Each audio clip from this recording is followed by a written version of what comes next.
Abeni woke up that morning feeling vibrant and full of energy. She stretched her arms, allowing the early morning sunlight to touch her smooth brown skin. As she picked up her wooden mirror and stared at her reflection, a deep frown settled on her face.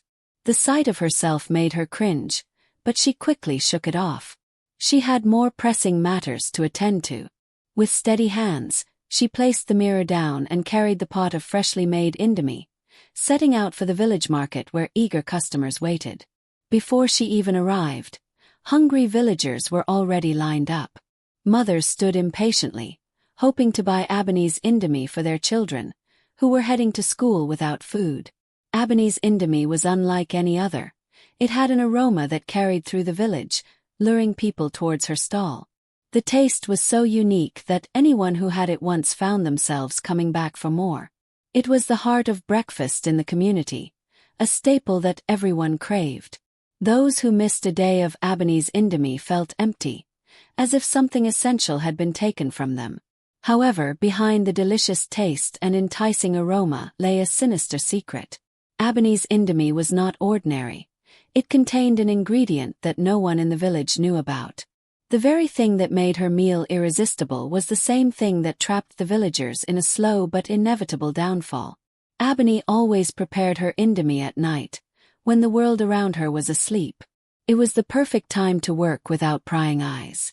As she stirred the noodles over the fire, she added an ingredient no one would ever suspect: worms, carefully harvested from the bodies of the dead and rotting carcasses of animals. These worms were no ordinary pests. They were laced with dark magic, an ancient practice she had learned from her grandmother, a powerful sorceress who had once ruled over their lands in secret. The worms not only enhanced the taste but also carried a slow, poisonous magic that sapped the strength of those who consumed them. Each time a villager swallowed the worms unknowingly, they grew weaker. Their energy drained gradually, their youth faded faster than nature intended, and their once lively spirits dulled. The effects were even more severe in children, who began aging faster than their years, becoming rebellious to their parents while showing blind loyalty to Abeni.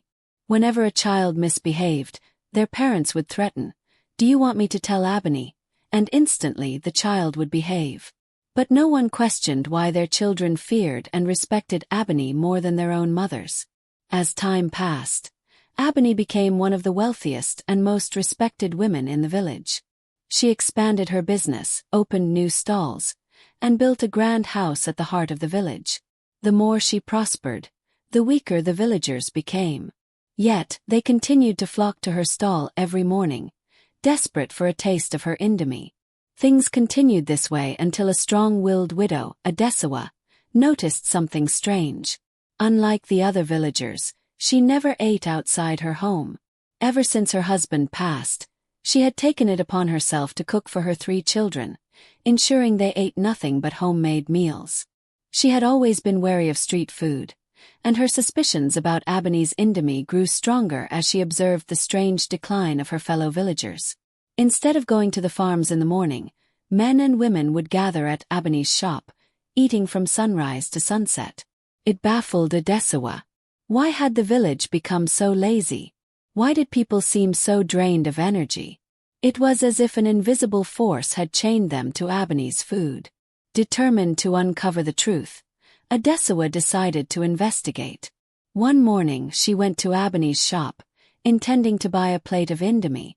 But to her surprise, Abeni refused to sell to her. "I said it is finished. Why do you not understand?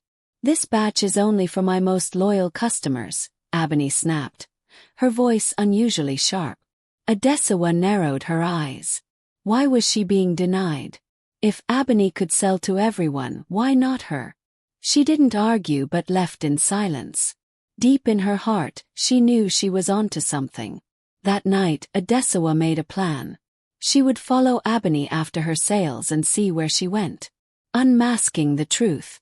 At midnight, while the village was asleep, Adesuwa hid behind the tall bushes outside Abeni's house. She waited patiently, heart pounding, until she saw Abeni step out, holding a black nylon bag. With careful footsteps, she followed her, making sure to stay hidden. Abeni walked deep into the forest, where only the bravest dared to go at night. The air was thick with decay, and the foul stench of rotting flesh filled Adesuwa's nostrils.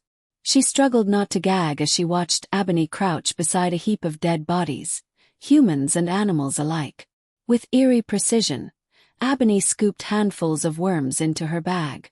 Adesuwa's stomach turned as she realized the truth. This was the secret ingredient in Abeni's INDOMIE. Shaken, Adesuwa quietly followed her back to her house. Through a small opening in the window, she watched as Abeni emptied the worms into a bowl, sprinkling dark oil over them before tossing them into the boiling noodles. It was a ritual, one perfected over the years. Adesuwa clenched her fists. The villagers had to know.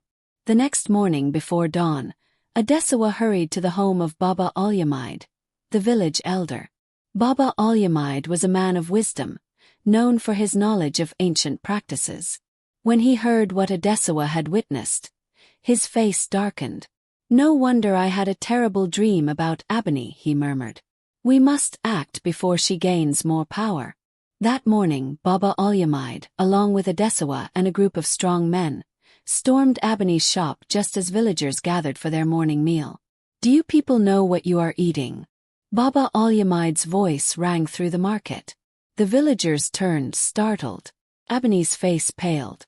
She knew her secret had been discovered. Before she could escape, the men grabbed her, tying her hands with strong ropes. Baba Olumide took a bottle of sacred oil and poured it on her head. Instantly, Abeni let out a deafening scream as her youthful appearance melted away, revealing an old, frail woman beneath. "She is a witch," someone screamed. Abeni's laughter echoed through the crowd. "I am not finished. You will all pay for what you did to my family," she hissed. Through gasping breaths, she revealed her story. Her father had been wrongly accused of a crime and executed by the village elders. To avenge him, she sought dark powers, returning years later to weaken the very people who had condemned him. The villagers stood in stunned silence. Some felt anger, others pity. Adesuwa stepped forward. "I understand your pain, but this was not the way. You hurt innocent people."